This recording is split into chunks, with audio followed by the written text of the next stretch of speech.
The morning sun painted the Nebraska sky a soft pink as Lily Henderson stood in front of her cracked mirror, trying to fix her brown hair one last time. Tomorrow would be her wedding day.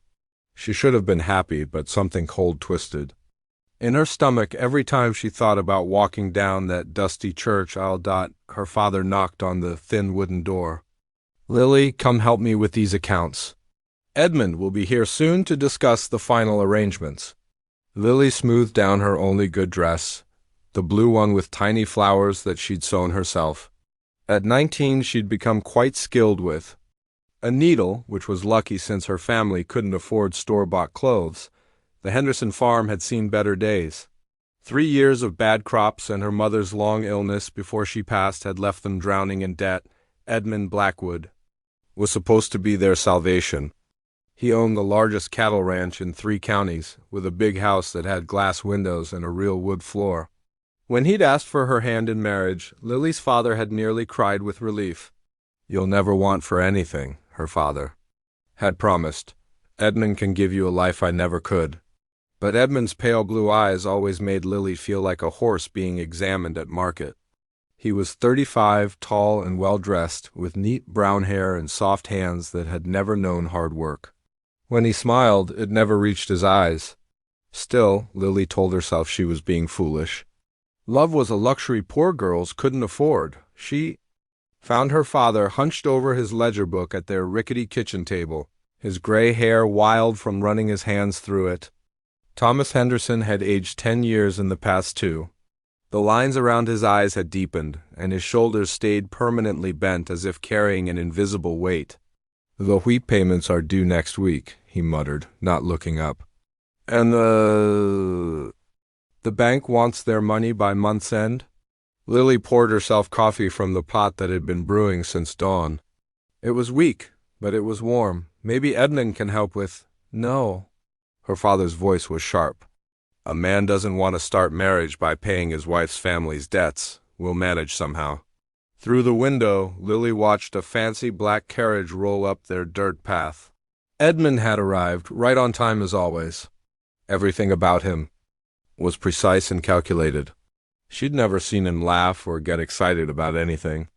Even when he proposed, he'd spoken like he was discussing a business deal. Edmund knocked twice and entered without waiting for an answer. He filled their small kitchen with his presence, making everything look shabbier by comparison.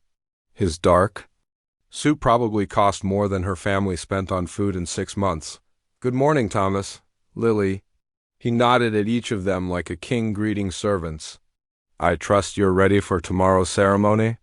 "Course we are," her father said, standing up quickly. Too quickly. Lily noticed how he wobbled slightly, the way he did when he was nervous. "Lily's been working on her dress, and the preacher's all set." Edmund's eyes swept over Lily, and she felt that familiar chill. "Excellent. However, there's been a change." "Of plans?" Lily's coffee cup froze halfway to her lips. "What kind of change?" "I'm afraid the wedding will need to be postponed." Edmund's voice was calm, like he was discussing the weather. "Some urgent business has come up?" "Nothing for you to worry about." Her father's face went white. "Postponed?" "But Edmund, we've already paid the preacher, and the neighbors are expecting—" "I'll cover any expenses." Edmund waved his hand dismissively.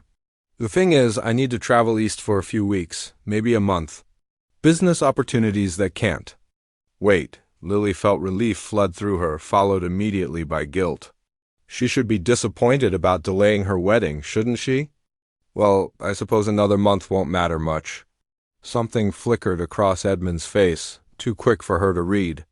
"Actually, I was hoping you might accompany me on this trip, Lily. Consider it our honeymoon before the wedding." The coffee cup slipped from her fingers and shattered on the floor. Hot liquid splashed across her skirt, but she barely noticed. "Travel with you before we're married?" "Edmund, that wouldn't be proper." "Now, Lily," her father started, but Edmund held up his hand. "Of course, you're right to be concerned about propriety, but we'll have separate accommodations, naturally. And there will be other travelers with us, a whole group, in fact. It would be perfectly respectable." Her father was nodding eagerly now. "That sounds like a wonderful opportunity, doesn't it?" Lily, to see more of the country? But something in Edmund's tone made her skin crawl. She bent to pick up the broken pieces of her cup, using the time to think. What kind of business trip requires me to come along? Well, Edmund's smile was all teeth and no warmth. Let's just say it's better discussed in private.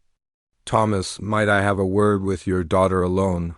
Her father practically tripped over himself getting out of the kitchen. Of course.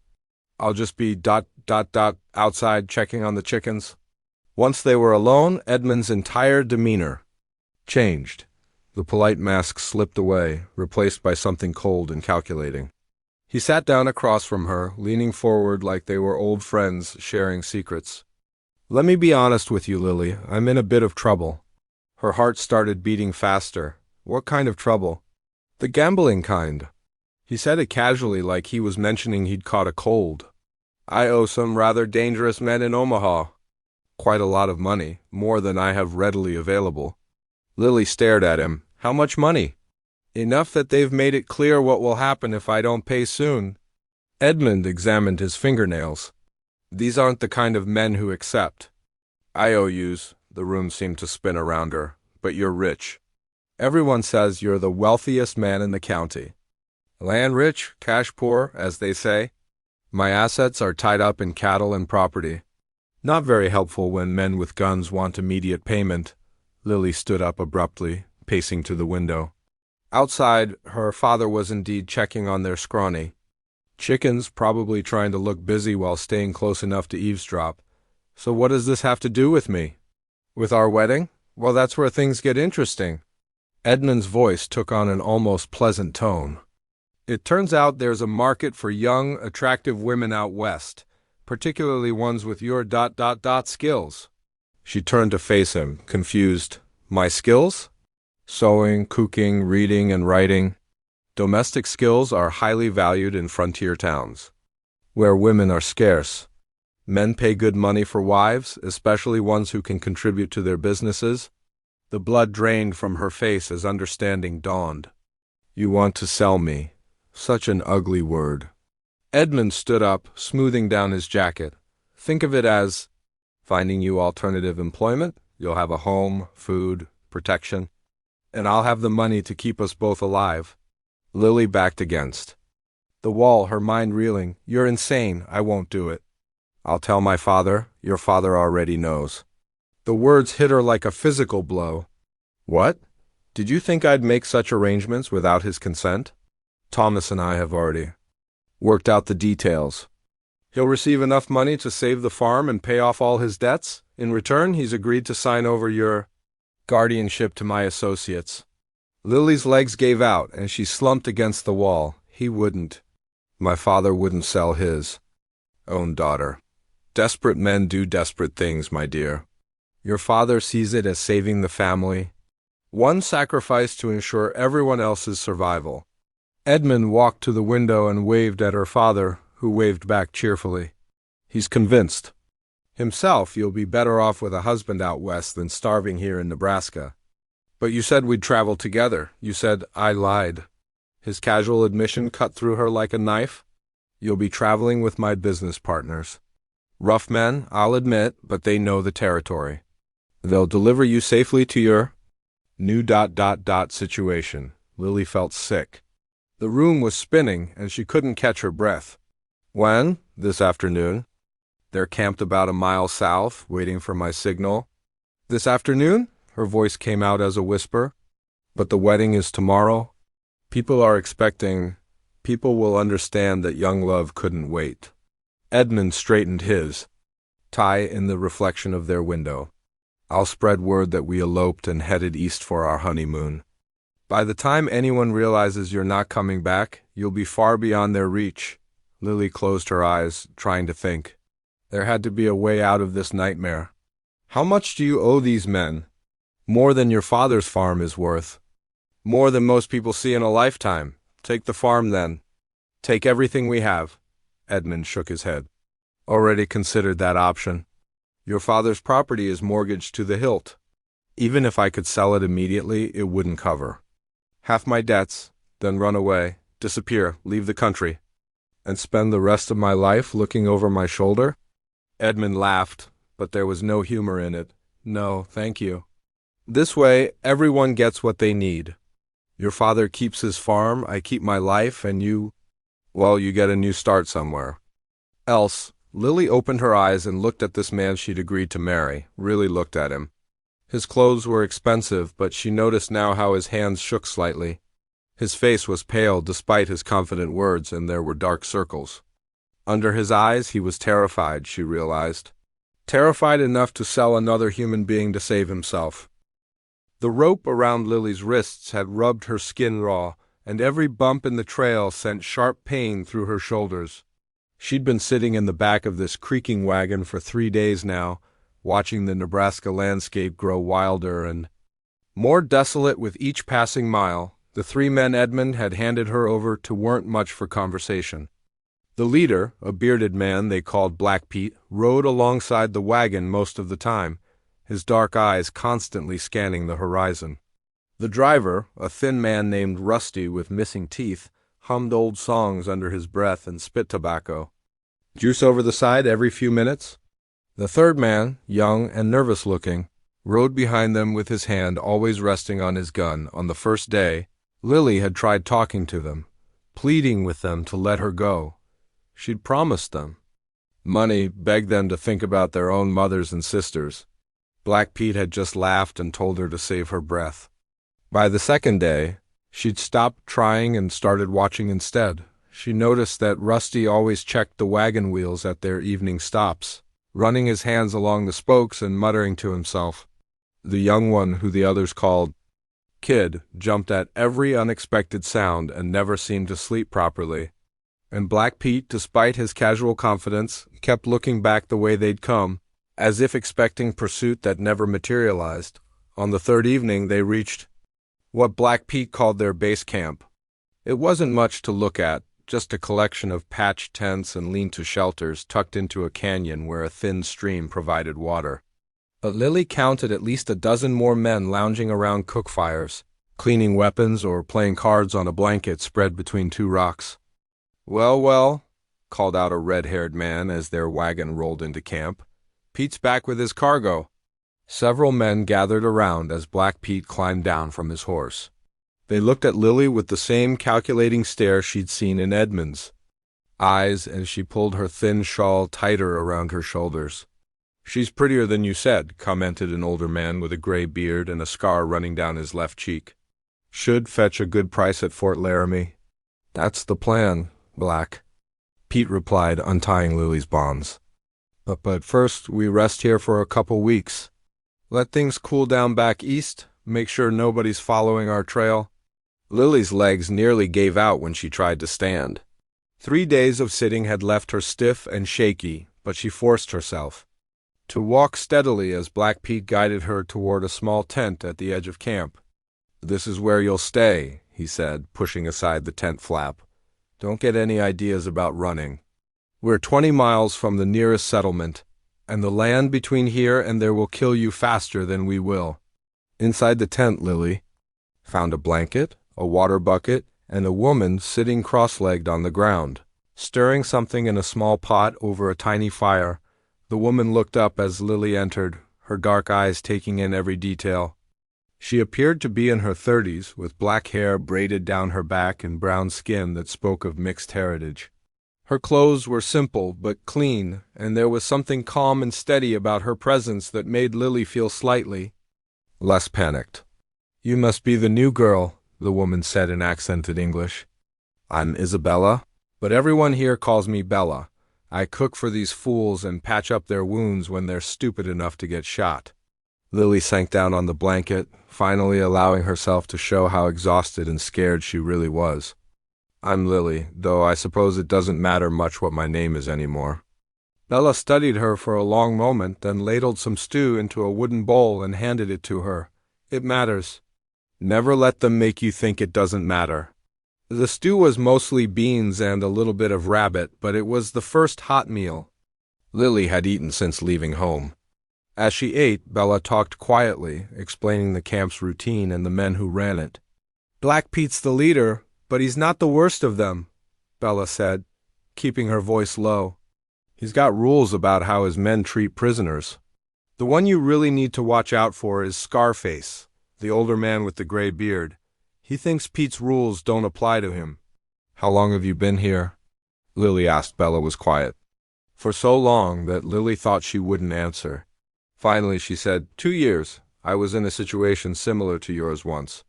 A man I trusted sold me to pay his gambling debts." Lily's heart sank. "But you're still here." "By choice now," Bella said firmly. "I could leave if I wanted, but where would I go? Back to the man who sold me? To family who didn't protect me the first time?" She shook her head. "At least here I know exactly where I stand." Over the next few days, Lily began to understand the strange ecosystem of the outlaw camp. The men came and went on various jobs, sometimes returning with stolen cattle, sometimes with money from robbed stagecoaches. They weren't the romanticized bandits from dime novels. They were hard, desperate men who'd chosen a violent life because they couldn't make it any other way, but they also had their own code of behavior. Nobody touched Lily without Black Pete's permission, and when one of the newer men made a crude comment about her, Pete shut him down quickly and publicly. She was valuable cargo to be delivered intact. Bella taught her the unspoken rules of survival in the camp. Keep your head down, but your eyes open. Learn who can be trusted and who can't. Never show weakness, but don't challenge authority either. And most importantly, always be looking for opportunities. You're not the first woman they've brought through here, Bella explained one evening as they prepared the communal dinner. Some fight so hard they make themselves sick. Others give up completely and just wait for whatever happens next. But the smart ones, they watch and they learn and they wait for their chance. What happened to the others? Lily asked, though. She wasn't sure she wanted to know. Different things. Some got sold to mining camps up north. Others went to frontier towns where men pay good money for wives, no questions asked. A few managed to escape before they got to Fort Laramie. Escape? How? Bella glanced around to make sure nobody was listening, then continued chopping vegetables. There's always confusion when they break camp. Horses to load, supplies to pack, men arguing about routes and timing. Sometimes a clever girl can slip away in all that chaos. That night, Lily lay on her blanket and stared up at the tent ceiling, thinking about what Bella had said. She'd never been the type to take big risks or make bold moves. Her whole life, she'd been the obedient daughter, the helpful seamstress, the quiet girl who did what she was told, but that girl had ended up tied in a wagon, sold by the men who were supposed to protect her. Maybe it was time to become someone different. The next morning, she started paying closer attention to everything around her. She noticed that the guards changed shifts at dawn and dusk, and that there was always a 15-minute gap when the night guard went to get coffee before the day guard took his position. She observed that the horses were kept in a makeshift corral about 50 yards from the main camp, and that only 2 of them were saddled and ready to ride at any given time. She also began helping Bella with more tasks around camp, which gave her an excuse to move around freely and observe the men's routines. She learned that Black Pete always checked the horizon with a spyglass right after breakfast, and that most of the men napped during the hottest part of the afternoon. "You're planning something," Bella said one day as they washed clothes by the stream. Lily tried to look innocent. "I'm just trying to be helpful. I was helpful once too, right up until the day I wasn't." Bella wrung out a shirt and hung it on a makeshift line. "Just remember, being smart is more important than being brave. A dead hero is still dead." 2 weeks into her stay at the camp, Lily got her first real opportunity. One of the men had brought news that a cavalry patrol was asking questions in the nearest town, and Black Pete decided to move the camp immediately rather than risk being discovered. The breaking of camp was exactly the chaos Bella had described. Men shouted conflicting orders while trying to pack supplies and load horses. Some wanted to head north toward the mining territories. Others argued for going west to the railroad towns. In all the confusion, nobody was paying much attention to one quiet girl helping to pack cooking supplies. Lily had been carrying water buckets to douse the cook fires when she saw her chance. The horse corral was temporarily unguarded while the men argued about which animals to take and which to leave behind. One of the saddled horses, a brown mare with white markings, stood near the gate, already loaded with supply packs. Her heart pounding, Lily set down her water buckets and walked casually toward the corral. She tried to look like she was just checking on the horses, the way she'd seen Bella do dozens of times. But as she reached for the gate latch, a rough hand grabbed her shoulder. "Where do you think you're going, little lady?" She turned to find Scarface grinning at her with yellowed teeth.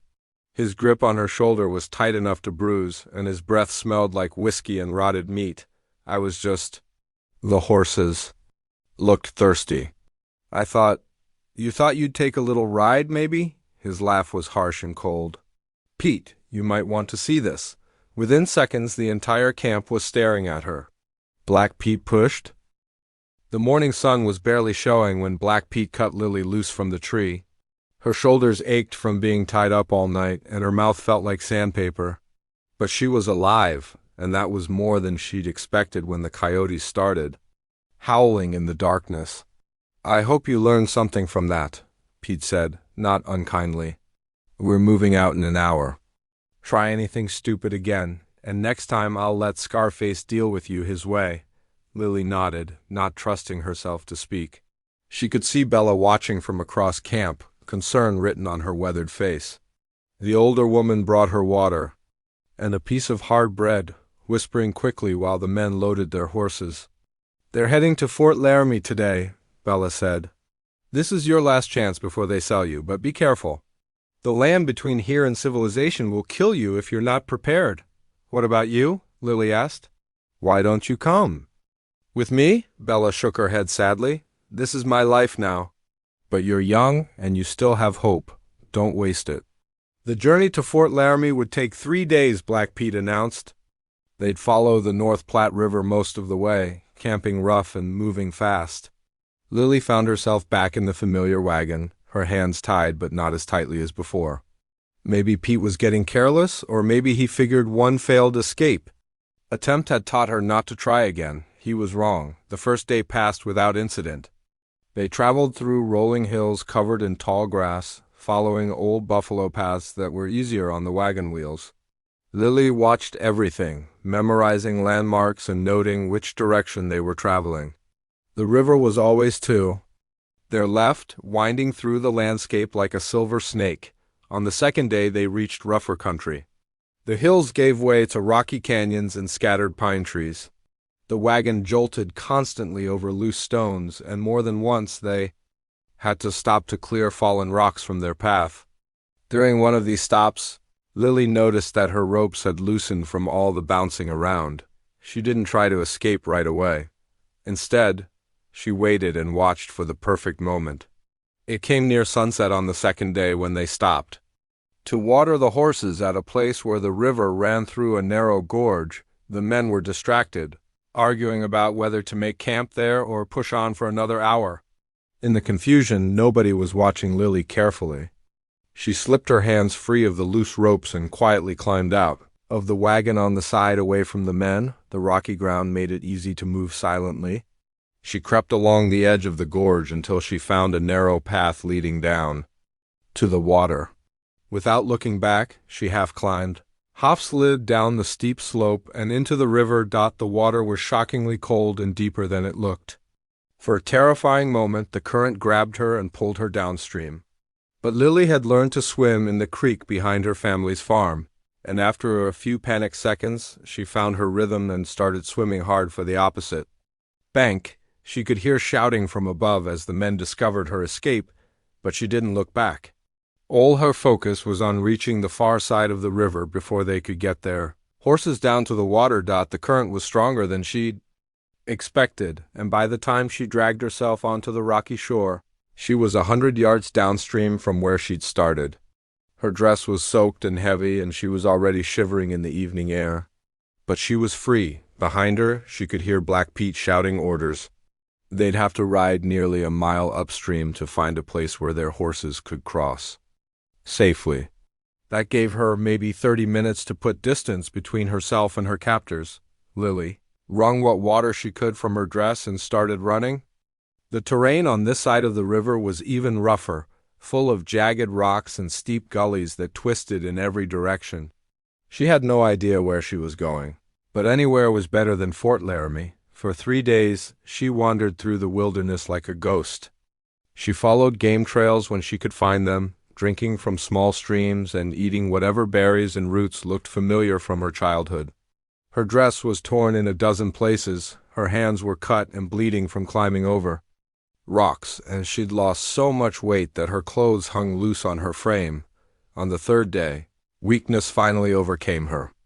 She'd been following a deer path through a stand of pine trees when her legs simply gave out.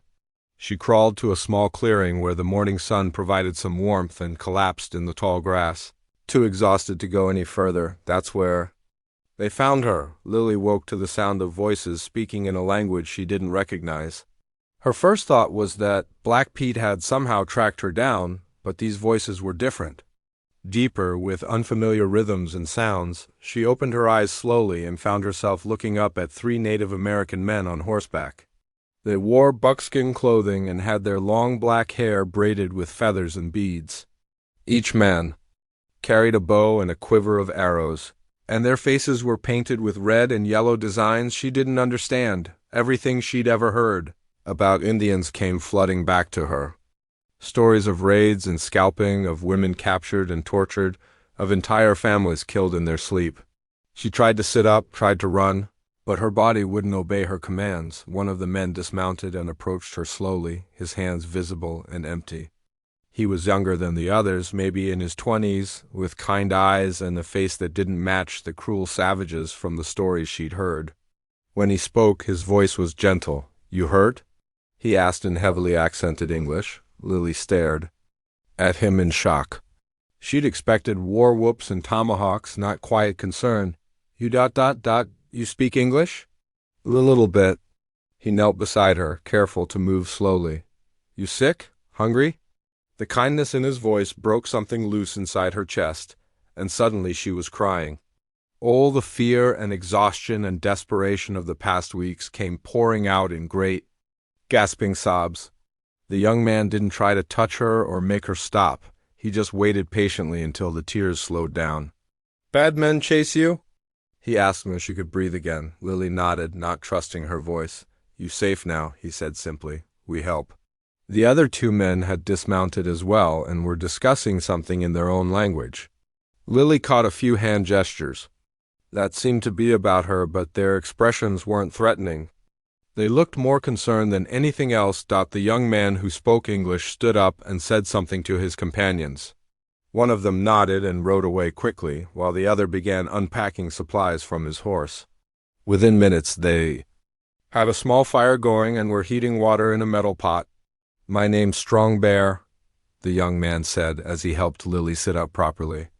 "This is my brother Running Wolf. Other men go get women from our camp. They help you better than we can." "I'm Lily," she managed to say. "Thank you for not killing me." Strong Bear looked genuinely puzzled. "Why we kill you? You do nothing wrong, but I'm white and you're—" She gestured helplessly, not knowing how to finish the sentence without sounding insulting. "Cheyenne," Strong Bear said proudly. "We are Cheyenne people. We do not kill women and children who need help. That is not our way." Running Wolf brought her a cup of warm broth made from dried meat and wild plants. It tasted strange but good, and Lily felt strength returning to her body with each sip. The 2 men sat nearby, not crowding her but close enough to help if she needed it. "Where you come from?" Strong Bear asked after she'd finished the broth. Lily wasn't sure how much she should tell them, but something about Strong Bear's honest face made her want to trust him. She found herself explaining about Edmund's betrayal, about Black Pete's gang, about her desperate escape into the wilderness. Strong Bear translated for his brother as she talked, and both men's faces grew dark with anger when she described how she'd been sold and kidnapped. "White men do this to their own women," Running Wolf asked through Strong Bear's translation. "Some white men do," Lily admitted, ashamed of her own people. "The bad ones." "We have bad men too," Strong Bear said thoughtfully. but selling women. This is not something even bad Cheyenne men would do.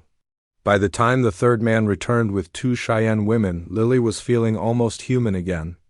The women, one elderly and one middle-aged, immediately took charge of her care. They didn't speak English, but they communicated through gestures and gentle touches as they examined her cuts and bruises. The older woman, who Strong Bear called Grandmother Moon, made clicking sounds of disapproval as she saw the rope burns on Lily's wrists. She produced a small pot of salve that smelled like pine and something else Lily couldn't identify, and began treating her wounds with surprising gentleness. The younger woman, whose name sounded like Singing Bird when Strong Bear said it, had brought clean clothing. Native American clothing, Lily realized, made from soft buckskin and decorated with colorful beadwork. When the women gestured for her to change, Lily hesitated. Is it all right for me to wear your clothes? She asked Strong Bear. He looked confused by the question. You need clothes. We have clothes. Why this be problem? It was such a simple, practical response that Lily almost laughed. Here she was, worrying about cultural appropriation or some other complex social issue, while these people were simply trying to help a fellow human being in need. The Cheyenne camp was unlike anything Lily had ever imagined. Instead of the savage war camp she'd expected from frontier stories, she found a peaceful community of families living in harmony with the land around them. Children played games between the tipis while their mothers worked on beadwork or prepared meals. Old men sat in circles, smoking pipes and telling stories. It looked more like a small town than a military encampment. Strong Bear led her to a tipi near the center of camp, where an elderly woman with silver-streaked hair was waiting. Her face was lined with age, but her dark eyes were sharp and intelligent. This is my grandmother Wise Owl, Strong Bear said. She says you will stay with her family while you heal. Lily tried to protest that she didn't want to be a burden, but Wise Owl simply took her hand and led her inside the tipi. The interior was larger than Lily had expected, with colorful blankets and animal hides arranged around a small fire pit. Everything was clean and organized, with personal belongings stored in decorated parfleche bags hung from the tipi poles. That first night, Lily lay on a soft buffalo robe and listened to the sounds of the camp settling down for sleep. Someone was playing a flute somewhere in the distance, a haunting melody that seemed to echo the vastness of the prairie sky. She'd expected to feel frightened or out of place, but instead she felt something she hadn't experienced in months. Peace. Over. The following weeks, Lily began to learn the rhythm of Cheyenne life. She woke each morning to the sound of horses being led to water, followed breakfast around Wise Owl's fire, and spent her days learning skills she'd never imagined needing. The women taught her how to prepare buffalo hide, how to gather wild plants for food and medicine, and how to bead intricate patterns that told stories of their people's history. In return, Lily shared her own skills. Her needlework impressed the Cheyenne women, who admired the tiny, even stitches she could create. She showed them new patterns and techniques, and soon she was helping to repair and decorate clothing throughout the camp. Strong Bear visited often, usually bringing his younger sister, Dancing Feather, who was eager to practice the English words Lily taught her. In exchange, Dancing Feather helped Lily learn Cheyenne, patiently correcting her pronunciation and giggling when she got words hilariously wrong. You said you want to Dari. The horse, Dancing Feather explained one afternoon, dissolving into laughter, not ride the horse. Strong Bear smiled at his sister's amusement, but Lily noticed that his eyes lingered on her face when he thought she wasn't looking. There was something gentle and thoughtful in his expression that made her heart beat a little faster. As autumn turned toward winter, the camp moved to a more sheltered valley in the foothills of the mountains. Lily helped with the move, learning to pack and unpack a tipi in the efficient way the Cheyenne had perfected over generations. She was amazed by how quickly an entire village could relocate, leaving barely a trace of their presence behind. The winter camp was different from the summer gathering. Families clustered closer together for warmth, and the daily activities shifted to indoor work. Women spent long hours around fires, creating beautiful beadwork and telling stories that had been passed down for generations. Lily found herself welcomed into these circles. Her presence accepted so naturally that she sometimes forgot she wasn't. Cheyenne-born Dotted was during one of these long winter evenings that Strong Bear finally spoke to her about something that had been growing between them for months. They were walking along the frozen stream that ran through the valley, their breath forming white clouds in the cold air. The snow crunched under their feet, and somewhere in the distance, wolves were singing to the moon. "Lily," Strong Bear said quietly, "I must tell you something." She stopped walking and turned to face him, her heart suddenly racing. "What is it?" "In spring, my people will move again. We will go north to the buffalo hunting grounds. It will be a dangerous journey. White soldiers are in the area, and they do not always make difference between peaceful Cheyenne and warriors." Lily felt a chill that had nothing to do with the winter air. "What are you saying?" "I'm saying that if you want to return to White World, spring would be good time. We could take you to trading post or fort where you would be safe with your own people." The words hit her like a physical blow. Return to the White World? To the people who had sold her, betrayed her, treated her like property? She'd been so happy here that she'd stopped thinking about her old life entirely. "Is that what you want?" she asked. "Do you want me to leave?" Strong Bear was quiet for a long moment, staring out at the snow-covered landscape. "What I want and what is wise, these may not be same thing." "Tell me what you want," Lily said softly. He turned to face her then, and she saw something vulnerable in his eyes that made her breath catch. "I want you to stay. I want you to become my wife, to be part of my family, to grow old together in this life we have built. But you are a white woman. Your people will never accept you living as Cheyenne. And my people, some of them think I am foolish to care for a woman from the people who steal our land and kill our buffalo." Lily reached out and took his hands in hers. Even through their mittens, she could feel the warmth and strength of his fingers. "What do you think?" "I think," Strong Bear said carefully, "that you are not the same as the white people who hurt us. I think you have good heart and strong spirit. I think you understand our ways better than many Cheyenne women who were born to them. Then why do you sound so sad about it?" Strong Bear sighed, his breath forming a large white cloud between them. "Because I know this life is changing. White soldiers come closer every year. Soon there may be no place for Cheyenne to live in old ways. If you stay with us, you may lose everything. If you go back to White World, I will lose everything." Lily understood then what he was really saying. He wasn't just asking her to choose between two ways of life. He was asking her to choose between safety and love, between the familiar and the unknown, between the world she'd been born to and the world where she'd finally found happiness. "Strong Bear," she said, "do you remember when you found me in the wilderness? I was dying. Not just from hunger and cold, but from despair. I had lost faith that there were any good people left in the world." He nodded, remembering. "You and your family, your whole people, you gave me back that faith? You showed me what it means to be part of a community where people care for each other, where women are respected, where children are treasured. Why would I give that up to go back to a world where I was sold like cattle?"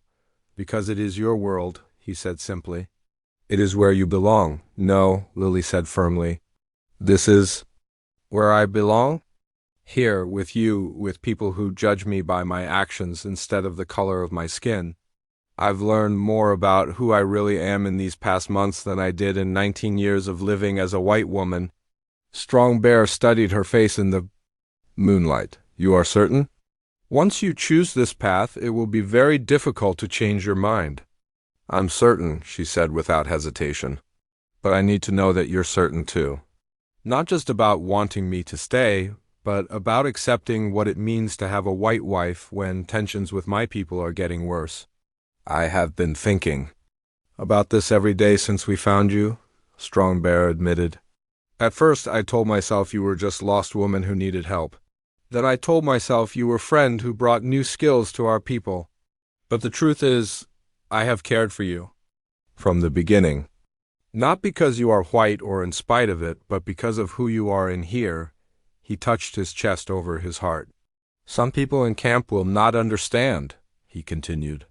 They will say I am betraying our people by marrying white women. Others will say you are betraying yours by becoming Cheyenne. We will face challenges that couples from same culture never have to face, Lily smiled, feeling lighter than she had in days. Then we'll face them together. After everything I've been through, I'm not afraid of challenges anymore. I'm only afraid of losing the happiness I've found here. Strong Bear's face broke into a wide grin, the first truly joyful expression she'd seen from him since their conversation. Again, in that case I should ask properly.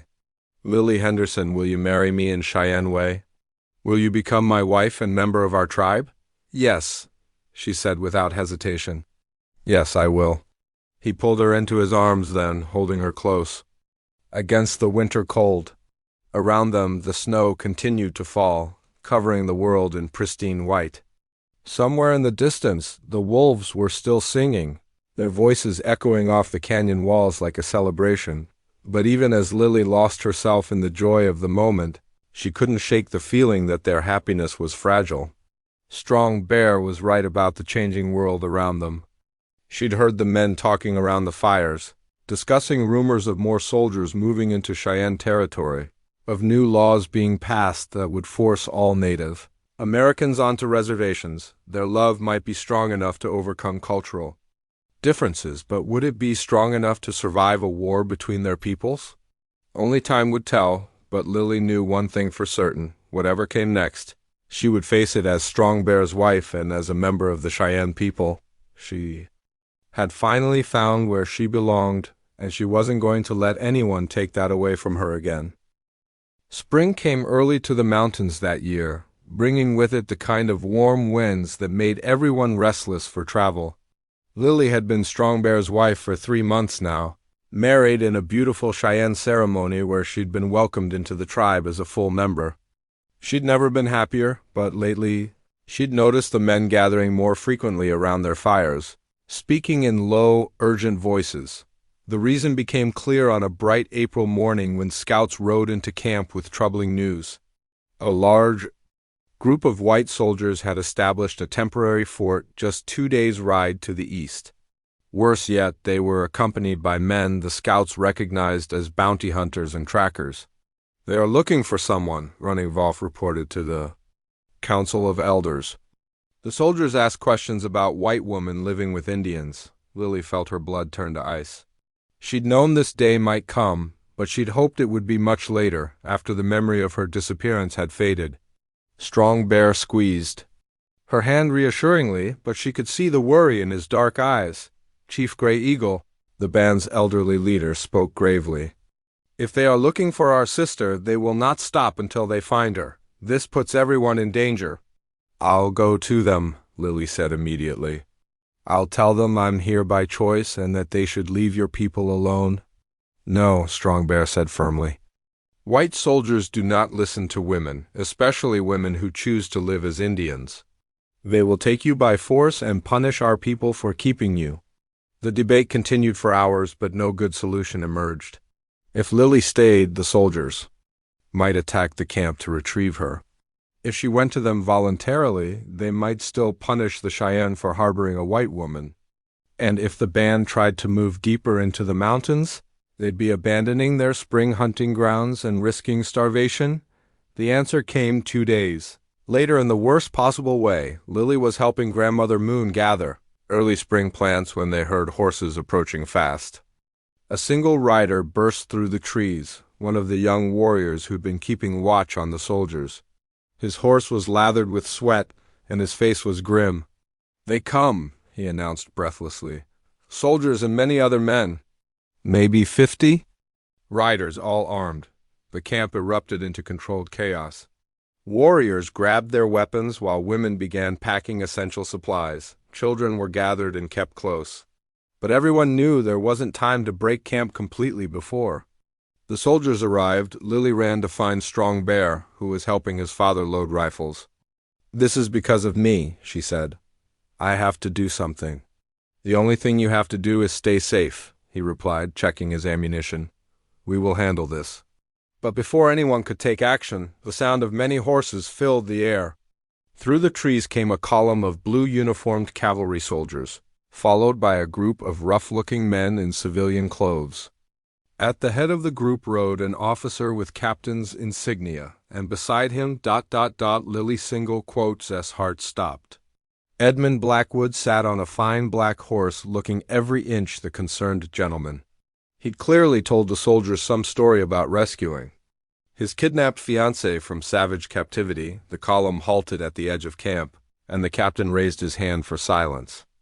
"I am Captain Morrison of the 5th Cavalry. We're here on official business." Chief Gray Eagle stepped forward, dignified despite the weapons pointed at his people. "I am Gray Eagle, leader of this band. Why do soldiers come to our peaceful camp?" "We have reports that you're holding a white woman against her will," the captain announced. "A Miss Lily Henderson, who was kidnapped from her home in Nebraska and sold to hostile Indians." Edmund's version of events, Lily realized with growing anger. He'd managed to make himself the hero of a story where he was actually the villain. "We hold no one against their will," Gray Eagle replied calmly. "All people in this camp are here by choice." "Then you won't mind if we search for her," the captain said. It wasn't really a question. Strong Bear appeared at Lily's side, his hand resting on his knife handle. "Whatever happens," he whispered, "remember that you belong with us now. Do not let them convince you otherwise." But Lily had already made her decision. She stepped out from behind the tipi where she'd been standing and walked toward the soldiers. Her appearance caused immediate confusion among the cavalrymen. Instead of a bedraggled captive in torn clothes, they saw a healthy, well-dressed woman in beautiful Cheyenne clothing, walking with confidence and purpose. "I am Lily Henderson," she announced clearly, "and I need to set the record straight about what really happened to me." Edmund's face went pale as she approached. "Lily, thank God, I've been searching everywhere for you. These savages kidnapped you from... These people saved my life?" Lily interrupted, her voice carrying across the silent camp. "After you sold me to outlaws to pay your gambling debts." The captain's eyebrows shot up. "Sold you?" "Mr. Blackwood, you said she was kidnapped by bandits." "She's obviously been brainwashed," Edmund said quickly. "Months of captivity have confused her mind. She doesn't know what she's saying." "I know exactly what I'm saying," Lily replied. "Captain Morrison, is it? I was engaged to marry Mr. Blackwood, but 3 days before our wedding, he confessed that he owed money to dangerous men. Instead of marrying me, he handed me over to a gang of outlaws led by a man called Black Pete. They planned to sell me at Fort Laramie to whoever would pay the most." She could see doubt creeping into the captain's expression, and several of his men were looking at Edmund with suspicion. "I escaped from those outlaws and nearly died in the wilderness before these. Cheyenne people found me and saved my life. They nursed me back to health, treated me with kindness and respect, and welcomed me into their community. I chose to stay here, and I chose to marry one of their warriors." "That's impossible," Edmund sputtered. "No decent white woman would choose to live like a savage." The insult to her adopted people sparked real anger in Lily's voice. "No decent man would sell his fiancée to pay gambling debts, but here we are." Captain Morrison was clearly struggling with this unexpected turn of events. "Miss Henderson, even if what you say is true, you can't simply abandon civilization to live with ... with these people." "Why not?" Lily asked. "I'm a grown woman, and this is America, where people are supposed to have the freedom to choose their own lives." "But you're white," one of the soldiers protested. "You belong with your own kind." "My own kind sold me into slavery," Lily replied. "These people treated me like family."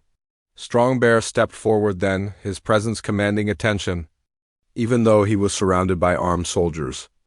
"I am Strong Bear, son of Gray Eagle.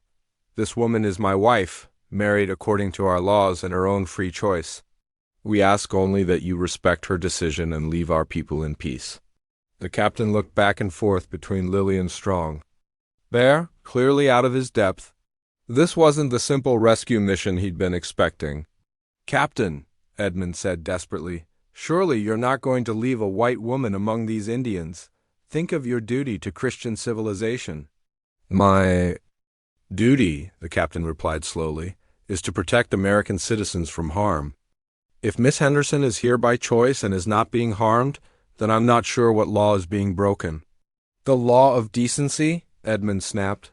The law of racial purity? The law that says whites and Indians cannot intermingle. Actually, Lily, Sod, there is no such law, I've checked. And Mr. Blackwood, you gave up any right to concern yourself with my welfare when you sold me to criminals. The standoff continued for several tense minutes. The soldiers clearly didn't know what to do with a situation that didn't fit their expectations. Some of them seemed sympathetic to Lily's position, while others looked like they agreed with Edmund. That she should be taken by force. Finally, Captain Morrison made his decision. Miss Henderson, I'm going to ask you one more time in front of all these witnesses. Are you here against your will? No, sir, I am here by my own free choice. Are these people treating you well? Better than my own people ever did. And you wish to remain here with them? With all my heart. The captain nodded slowly.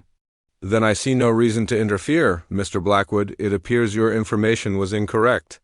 The lady is not being held captive. Edmund's face turned red. With rage. This is outrageous. You can't just leave her here to contaminate herself with these primitives. I can and I will, the captain said firmly. And Mr. Blackwood, I suggest you reconsider your attitude.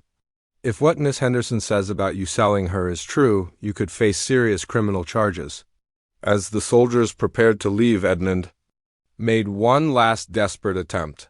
He dismounted and approached Lily, his voice taking on the smooth, persuasive tone she remembered so well. Lily, please, think about what you're doing. This infatuation will pass, but the damage to your reputation will be permanent. Come back with me and we can say you were rescued from captivity. No one has to know about this. Lily looked at the man who had once held her future in his hands and felt nothing but pity. Edmund, I spent 19 years trying to be the person other people wanted me to be. For the first time in my life, I'm exactly who I choose to be. I wouldn't trade that for all the respectability in the world. As the cavalry column disappeared into the trees, Lily felt strong bears